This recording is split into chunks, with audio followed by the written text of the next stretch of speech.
Hello வணக்கமுங்க. இன்றைக்கி என்ன வீடியோலன்னா முட்டைக்கோஸ் தாங்க. முட்டைக்கோஸ் பொரியல் பண்ணால் வீட்டில் சாப்பிடவே மாட்டேன்றாங்க. அதை வித்தியாசமாக ஒரு பக்கோடா போடலான்ட்டு எடுத்து வச்சுருக்கேன். இப்போ அதுக்கு தேவையான இது கடலை மாவு எடுத்துருக்கேங்க. ஒரு 3/4 டம்ளர் எடுத்துருக்கேன்னு வச்சுக்கோங்களேன்.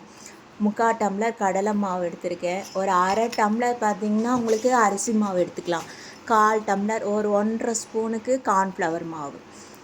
முட்டைக்கோஸை நம்ம நல்லா நெய்ஸாக சீவிக்கணுங்க. கேரட் சீவுறதுல சீவிக்குங்க. அப்புறம் எடுத்து வச்ச மாவெல்லாம் கலந்துக்கலாம். அப்புறம் அதுக்கு பார்த்திங்கன்னா கூடவே சால்ட், உப்பு,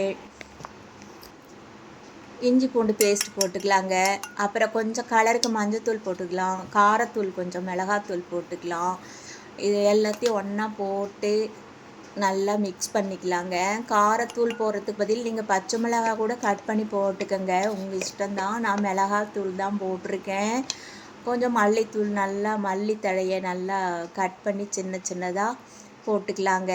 எல்லாத்தையும் நம்ம ஒன்றா மிக்ஸ் பண்ணிக்கலாம். முதல்லையே தண்ணி விட்டுறாதீங்க. முதல்லையே தண்ணி விட்டுறாமல் நல்லா கிளறிட்டு கொஞ்சம் கொஞ்சமாக தண்ணி தெளித்து பக்கோடா போடுற பதத்துக்கு கொண்டு வந்துக்குங்க.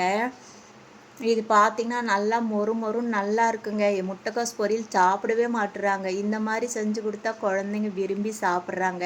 இப்போ பாருங்கள், இந்த மாதிரி பக்குவத்துக்கு எடுத்துகிட்டு வந்துக்கலாம்.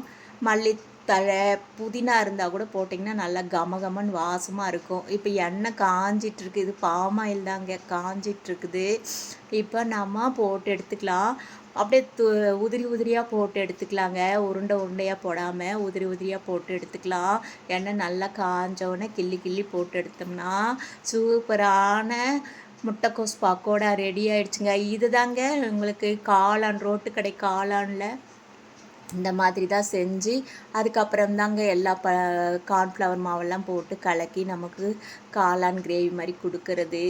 இது அப்படியே சாப்பிட்லாங்க. இந்த மாதிரி செஞ்சு சாப்பிட்லாம். உடம்புக்கு ரொம்ப நல்லது. சூப்பராக இருக்குது பாருங்கள். முட்டைக்கோஸ் பக்கோடான்னு சொன்னால் தான் தெரியும். அந்த அளவுக்கு கிறிஸ்பியாக இருக்கும். பூண்டு கூட வேணுன்னா 2 தட்டி போட்டுக்கலாங்க, மணமாக இருக்கும். அம்புட்டு தாங்க முட்டைக்கோஸ் பக்கோடா ரெடி ஆகிடுச்சி. சூப்பரான இதுக்கு சைடு எதுவுமே வேண்டியது இல்லைங்க. வேணும்னா கூட தேங்காய் சட்னி வச்சுக்கோங்க. இந்த வீடியோ பிடிச்சிருக்குன்னு நினைக்கிறேன். லைக்கும் ஒரு ஷேரும் சப்ஸ்கிரைபரும் பண்ணி விடுங்க பிள்ளைகளா.